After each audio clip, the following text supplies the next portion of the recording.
ஊரக கடன்களை தீர்ப்பதற்கு எடுக்கப்பட்ட நடவடிக்கைகளில் ஒரு 3 கொடுத்துருப்பாங்க. அதில் நம்ம ஃபஸ்ட்டு ஒன் பார்ப்போம். என்னென்னா வட்டார ஊரக வங்கிகள், அதாவது ரூரல் ரீஜனல் பேங்க் அப்படின்னு சொல்லுவோம். இது வந்து பார்த்திங்கன்னா இந்திய அரசாங்கம் 1975ஆம் ஆண்டு ஊரக வங்கிகளினுடைய செயல்பாடுகள் குறித்து ஆராய ஊரக வங்கிகளின் பணிபுரிந்தவர்களை கொண்டு அமைக்கப்பட்ட குழுவின் பரிந்துரையின்படி இந்த வட்டார ஊரக வங்கிகள் ரீஜனல் ரூரல் பேங்க் வந்து செயல்படுத்தப்பட்டன. எப்போன்னா 1975. ஓகேவா?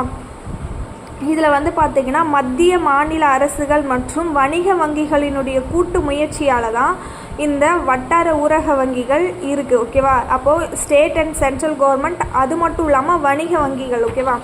இப்போதைக்கு வந்து பார்த்திங்கன்னா 64 ஊரக வங்கிகள் உள்ளன அப்படின்னு சொல்லுவாங்க. இது எதுக்காகனா பொருளாதாரத்தில் நலிவடைந்தோருக்கு மட்டுமே இந்த ஆர்ஆர்பி, அதாவது ரீஜனல் ரூரல் பேங்க்கில் கடன் வந்து வழங்கப்படுகிறது. மட்டும் வங்கிகளின் வட்டி வீதமானது, இதோட வட்டி எப்படி இருக்கும்னா கூட்டுறவு சங்கங்களின் வட்டி வீதத்தை போலவே இருக்கும்.